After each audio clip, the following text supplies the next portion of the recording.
Hello दोस्तों, मैं अच्छा हूँ। उम्मीद करता हूँ आप भी अच्छे होंगे। आज मैं आप लोगों को एक ऐसी कहानी सुनाने जा रहा हूँ जो एक भटकती हुई आत्मा के बारे में है। तो चलिए बढ़ते हैं आज की कहानी की ओर। दोस्तों, बात उत्तर प्रदेश के मेरठ ज़िले की है, जहाँ राबिया नाम की एक लड़की अस्पताल में नई नई अपॉइंट होकर आई थी। दोस्तों, नौकरी हमारे जीवन में क्या अहमियत रखती है, यह हम सभी जानते हैं। इसलिए राबिया बहुत खुश थी कि उसकी कोशिशें रंग लेकर आई हैं। अस्पताल में उसकी तैनाती सहायक नर्स के पोस्ट पर हुई थी, तो उसे लग रहा था कि वह अस्पताल में बच्चों के साथ समय बिताएगी। लेकिन उसे इस बात का जरा भी अंदेशा नहीं था कि उसे इस अस्पताल में एक बहुत ही खतरनाक काम करना पड़ेगा। राबिया नाइट शिफ्ट में काम करती थी और अक्सर रात के समय अकेले ही जगह बेजगह चक्कर लगाती रहती थी। एक रात की बात है, उसने देखा कि उसकी एक सीनियर नर्स एक कमरे के बाहर खड़े होकर एक मरीज से बातें कर रही है।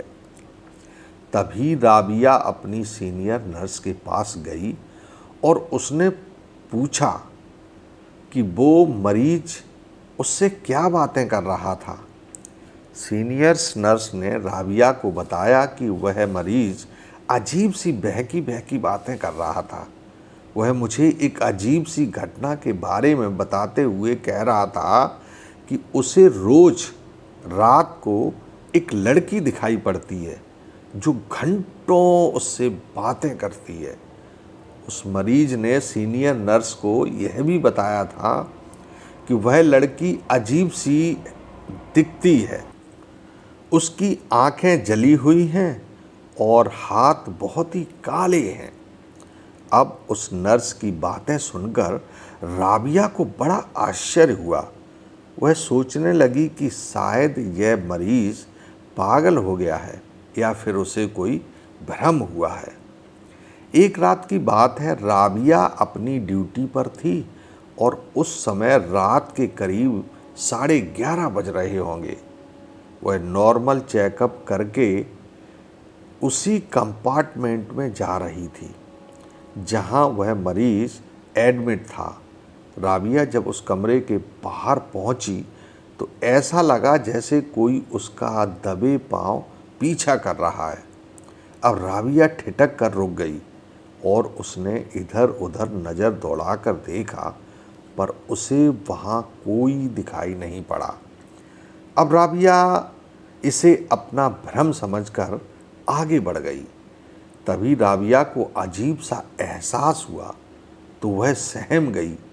उसने महसूस किया कि एक ठंडी हवा का झोंका उसके पूरे शरीर को छूता हुआ गुजर गया। इस एहसास के बाद से ही राबिया बुरी तरह डर से कांप गई थी। डर राबिया पर इस कदर हावी हो गया था कि उसे लगने लगा था कि उसकी धड़कनें कभी भी थम सकती हैं। तभी राबिया को उस कमरे की खिड़की से एक लड़की आते हुए दिखाई पड़ी, जो सीधे उसे ही देखती हुई उसी की तरफ आ रही थी। अचानक से रात के अंधेरे में एक अजीब तरह से अपनी ओर एक लड़की को आता देख राबिया बुरी तरह घबरा गई थी, क्योंकि वह लड़की बहुत ही अजीब सी और डरावनी लग रही थी।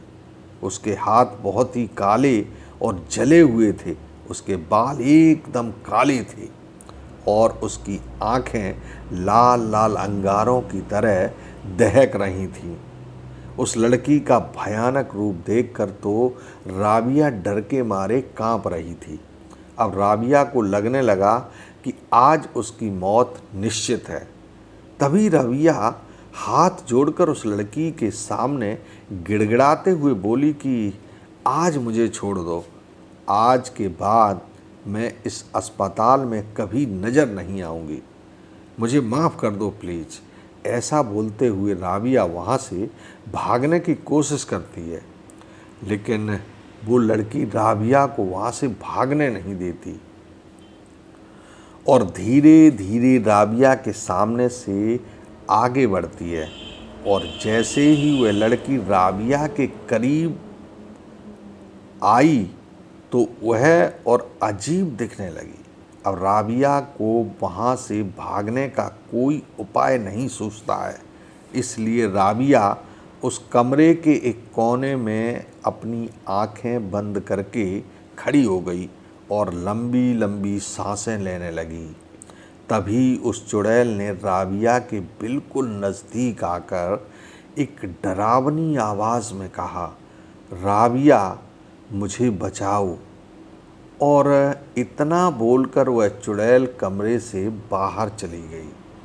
अब राबिया की जान में जान आई तो वो थोड़ी शांत हुई और सोचने लगी कि इस लड़की ने ऐसा क्यों कहा, मुझे बचाओ राबिया। सुबह राबिया ने यह घटना अपने स्टाफ को बताई तो वे उसकी बात को मजाक में ले गए। अगले दिन वो लड़की फिर से राबिया को दिखाई पड़ती है और वही बात फिर से कहती है, राबिया मुझे बचाओ। अब राबिया ने हिम्मत जुटाई और उस लड़की से पूछा कि मैं किस तरह से तुम्हारी मदद कर पाऊंगी, कुछ तो बताओ। फिर उस लड़की ने राबिया को बताना शुरू किया कि कई साल पहले मैं भी इसी हॉस्पिटल में एक नर्स थी।